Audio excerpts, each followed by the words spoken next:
आरवा एंटरप्राइजेसची branded विक्री आणि विक्रीतील सर्व सेवा, लॉयड आणि शार्प ब्रँडचे AC, TV, fridge, washing machine उपलब्ध। आमचा पत्ता Aarva Enterprises, Naik petrol pump समोर, वागदे, कणकवली। संपर्क 9619 61 15 58 आणि 91 30 34 79 08। मराठी वाहन चालकांनी मराठी संवाद अनिवार्य करण्यासाठी मुदतवाढ देण्याची मागणी केली आहे। अमराठी वाहन चालकांनी मराठी संवाद अनिवार्य करण्यासाठी मुदतवाढ देण्याची मागणी केली आहे। याबाबत परिवहन मंत्री प्रताप सरनाईक यांनी माहिती दिली। तसेच महाराष्ट्रात राहून धंदा करणार पण मराठी बोलणार नाही, हे महाराष्ट्रात चालणार नाही अशी भूमिकाही त्यांनी मांडली। नाही, महाराष्ट्रातील रिक्षा टॅक्सी युनियनच्या नेत्यांबरोबर आज बैठक झाली। मी बैठकीचं आमंत्रण दिलं होतं आणि आमंत्रण देताना सांगितलं होतं की जे रिक्षा चालक आहे, टॅक्सी चालक आहे, त्यांना मराठी अनिवार्य आहे, ही राज्य शासनाची भूमिका आहे आणि त्या भूमिकेशी तुम्ही सहमत आहात का? तर त्यांनी प्रत्येकाने सांगितलं की ह्या भूमिकेशी आम्ही सहमत आहोत, परंतु काही त्यांच्या मागण्या होत्या। काही जे नेते मंडळी आहेत त्यांनी मराठी जुजबी म्हणजे कशा प्रकारचं मराठी तुम्हाला अपेक्षित आहे ते विचारलं। तर मी त्यांना सांगितलं की जो नियमामध्ये शब्द प्रयोग आहे की जुजबी आलं पाहिजे, म्हणजे प्रवासी मागे बसल्यानंतर त्याला कुठे जायचं आहे, काय सेवा हवी आहे, त्याला पैसे किती झाले, ह्या ज्या जुजबी गोष्टी असतात त्या रिक्षा चालकाला किंवा टॅक्सी चालकाला किंवा आता भविष्यामध्ये तर आम्ही ओला, उबेर, रॅपिडो प्रवासी ज्या गाड्या आहेत त्यांचा पण समावेश यामध्ये करणार आहोत। तर काही लोकांनी 6 महिन्याची मुदत मागितली, काही लोकांनी 1 वर्षाची मुदत मागितली, काही लोकांनी 3 महिन्याची मुदत मागितली। वेगवेगळ्या संघटना होत्या आणि वेगवेगळ्या संघटनांच्या माध्यमातून आता चर्चा झाली, सकारात्मक चर्चा झाली। मला अभिमान ह्या गोष्टीचा आहे की परिवहन मंत्री म्हणून प्रताप सरनाईकनी ही भूमिका घेतलेली आहे की महाराष्ट्रामध्ये जर तुम्हाला व्यवसाय करायचा असेल, तुम्हाला जर रिक्षा टॅक्सी चालवायची असेल तर तुम्हाला मराठी अनिवार्य आहे, मराठी येणं बंधनकारक आहे, जुजबी मराठी तुम्हाला यायलाच हवं। ह्या भूमिकेशी सगळ्यांनी सहमती दर्शवली। आता प्रश्न असा आहे की त्यांनी ह्याही गोष्टीशी पूर्तता करायचं सांगितलेलं आहे की आम्ही आमच्या रिक्षा संघटनांचे काही कार्यालय आहेत त्या ठिकाणी मराठी शिकवणी घेऊ। शशांक रावांनी सांगितलं जवळजवळ आमचे काही गोरेगावचं एक आमचं कार्यालय त्या ठिकाणी 70 ते 80 एका वेळेस रिक्षा चालक बसू शकतील, टॅक्सी चालक बसू शकतील, आम्ही त्यांच्यासाठी ट्युशन्स घेऊ। काही लोकांनी सांगितलं आम्ही आमच्या कार्यालयामध्ये घेऊ, काही लोकांनी सांगितलं आम्ही हॉल त्यासाठी भाड्यानं घेऊ।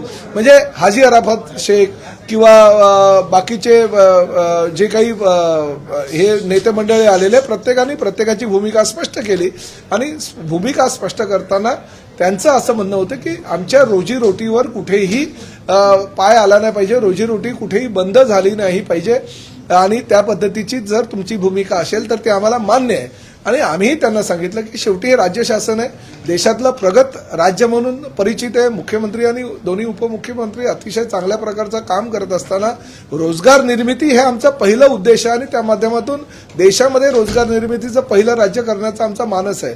त्यामुळे ह्या कारणांमुळे तर आम्ही कुठल्याही परिस्थितीमध्ये कोणाचा रोजगार बुडणार नाही याची आम्ही दक्षता घेऊ।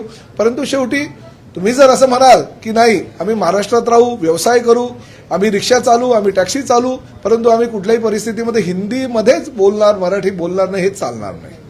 आणि जे माझी भूमिका आहे त्या भूमिकेशी ते स्पष्टपणे सहमत होते। त्यांनी मुदत मागितलेली आहे आणि मुदत मागत असताना सुद्धा त्यांनी जबाबदारी सुद्धा घेतलेली आहे की आम्ही साहित्य परिषद म्हणजे कोकण मराठी साहित्य परिषद यांनी सांगितलेलं आहे की आम्ही आमच्या 72 शाखांमध्ये मराठी शिकू।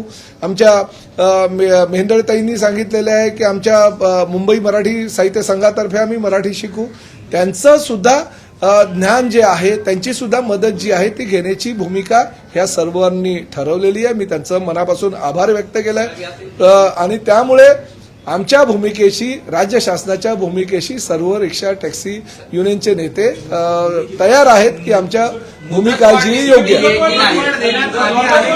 त्यांनी मुदत मागितलेली आहे, परंतु शेवटी मुदत मागितलेली आहे। उद्या आमचं आता आरटीओच्या अधिकाऱ्यांची मी बैठक केली, कारण मला कळलं पाहिजे ना, शेवटी त्यांनी मुदत वाढवली। आपल्याला हे राजकीय काही घोषणा आहे आणि त्यामुळे आपण आता त्यांना म्हणजे त्यांचं समाधान करण्यासाठी त्यांना मुदतवाढ वगैरे द्यायची अशी भूमिका बिलकुल नाही. मी आता त्यांना शब्द काही दिलेला नाहीये.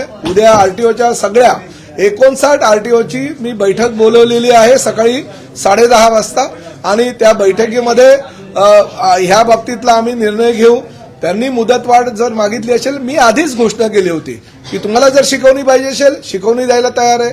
तुम्हाला जर काही स्वयंसेवी संस्थांची मदत पाहिजे असेल तर ती मदत द्यायला तयार आहोत.